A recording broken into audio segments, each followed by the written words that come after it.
Bonjour à tous, c'est Nico. Aujourd'hui, on va parler d'organisation. Alors, on parle toujours d'organisation, mais c'est juste pour faire une intro. Et surtout de prise de notes aujourd'hui et de logiciels de prise de notes.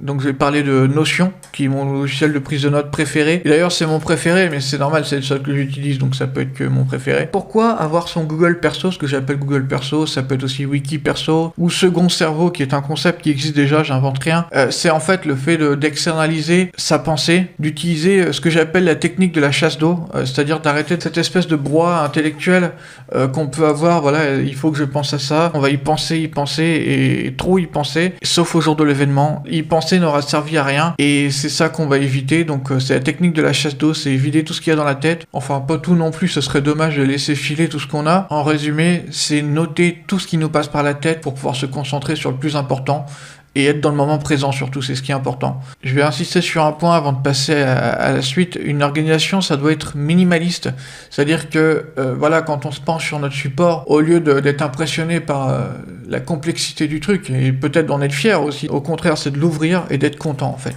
D'être content, dire c'est fantastique, je suis ravi de pouvoir accomplir mes tâches aujourd'hui et aller de l'avant. Voilà, c'est ça, c'est être fasciné par son truc, et content, et que ce soit en accord avec nous-mêmes. Et voilà, j'exagère à peine. Je pense que voilà, si on a des tâches qui sont en accord avec ce qu'on veut, ce qu'on pense, et ce dont on parle aussi, parce qu'on parle beaucoup de choses, mais on en fait très peu de tout ce qu'on dit et de tout ce qu'on pense, en fait. De mettre tout ça en action, ça peut être extrêmement positif pour sa vie, et ça peut nous rendre optimistes aussi, se dire que voilà, les choses avancent, et c'est une bonne chose. Notion, ça fait pas mal de choses. C'est vraiment un couteau suisse, cette application slash logiciel slash page web. En faisant ça, on n'a plus besoin de papier, donc on a un seul support pour tout. Donc après, c'est pareil, ça je vais en parler, mais vous pouvez tout faire sur papier aussi, ça peut être possible, mais l'important c'est d'avoir un seul support et de pas s'éparpiller trop. Et voilà, moi j'étais le genre de gars avant, j'avais alors me demandez pas pourquoi, hein, mais j'avais 9 ou 10 petits bouquins, carnet de notes, voilà. J'avais le premier, c'était un journal intime, après c'était le carnet de tâches, un bouquin avec des citations, enfin voilà, j'avais tous mes petits calepins là de toutes les couleurs personnalisés à bloc. Moi je trouve que Notion c'est très bien, ça peut remplacer tout ça.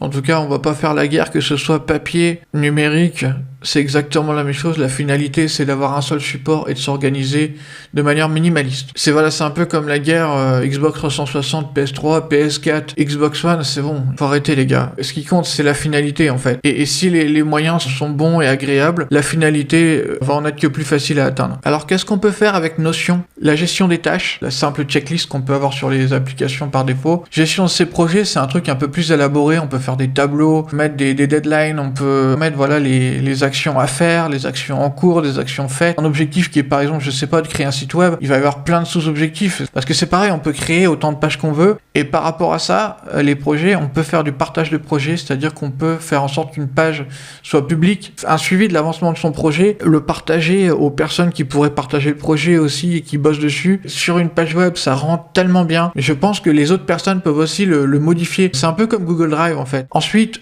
la prise de notes, tout simplement, créer autant de pages qu'on veut sur n'importe quoi, synthétiser, écrire, classifier, et c'est pareil, ça c'est vraiment un tout en un. On peut faire une page d'accueil, en fait, c'est ma page menu, j'appelle ça, et j'ai la petite maison, je vais vous mettre une image. Ensuite, écriture, j'ai écrit un petit bouquin de fiction d'à peu près 200 pages. Pour l'écriture, je trouve que c'est très minimaliste, on écrit et c'est tout.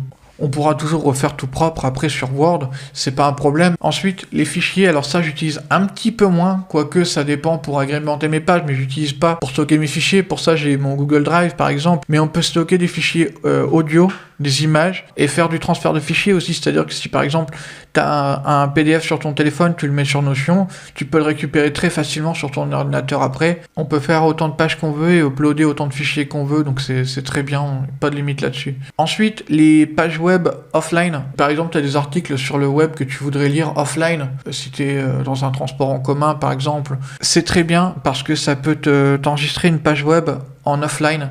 Ça va te copier tout le texte et la mise en page et les images d'ailleurs, et même les liens. Sur le téléphone, c'est beaucoup plus simple. Je sais pas comment ça fonctionne sur l'ordi, mais sur le téléphone, tu fais dans Chrome les 3 petits points, partager. Ensuite, tu fais comme si tu voulais partager sur Facebook ou enfin Messenger, peu importe. Et après, tu cliques sur Notion et en fait, ça va te créer une page et ça va te mettre tout l'article en natif. Ensuite, ce qu'inclut Notion, c'est la personnalisation avancée. On peut personnaliser absolument tout. On peut mettre des emojis partout, faire des textes. Il y a 3 tailles de titre par exemple. Le menu, ça peut être une barre de recherche, comme ça peut être des pages et des pages de plein de bordel. Ensuite, la fonction recherche dans le cadre d'un projet de wiki perso. Si voilà, on se documente sur n'importe quoi, je sais pas, là, apprendre l'anglais, encore une fois, on peut faire des articles et pas forcément hiérarchiser ces articles-là, faire des tags. On écrit le mot ou le sujet en question et on peut se retrouver directement sur tous les articles ou pages qu'on a écrits ou retranscrits d'ailleurs sur Notion. Donc ça permet de filtrer et d'avoir en fait son wiki perso. Et en dernier, le calendrier. Voilà, je vais pas m'étaler plus, mais ça évite d'avoir un calendrier papier.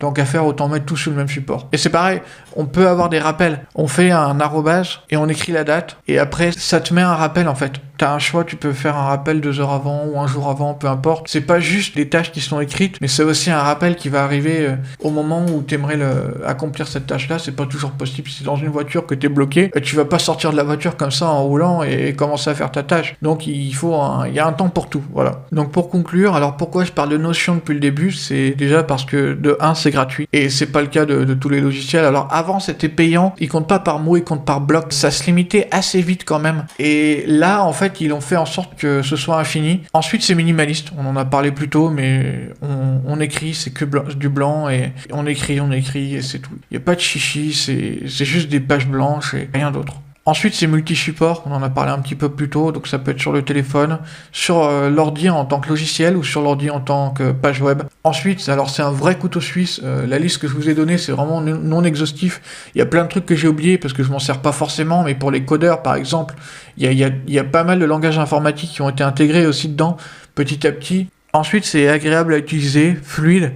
Et d'ailleurs, on a le mode sombre, donc c'est plutôt pas mal, tous les logiciels ne l'ont pas. Et les logiciels de Google, c'est pareil, ils disent qu'ils vont l'intégrer, mais ça fait 3 ans que j'attends, je crois que c'est Google Keep, ils l'ont toujours pas mis. Moi, ça sert à rien d'attendre, je vais vers ce qui est le meilleur. Comme on dit, quand on a de l'argent, on va partout, voilà, c'est ça, quand on peut télécharger des applications, on peut télécharger celle qu'on veut. J'ai dit fluide parce que c'est très rapide, que ce soit sur internet, sur le téléphone, et ils ont bien travaillé là-dessus, parce qu'avant c'était plutôt lourd, et même sur le logiciel, c'est super fluide, donc c'est plutôt agréable. Et en dernier, c'est personnalisable à gogo, donc je répète, parce que ça, je l'ai vu nulle part ailleurs. Voilà, c'était Nico, du coup, pour la prise de notes et Notion. Donc je pourrais parler d'autres logiciels plus tard, mais j'ai trouvé chaussure à mon pied. Il y a ce piège aussi de trouver la plateforme parfaite. Et ben justement, je l'ai trouvé la plateforme parfaite, c'est Notion. Donc foncez dessus et arrêtez de chercher. Voilà, c'était Nico, à plus.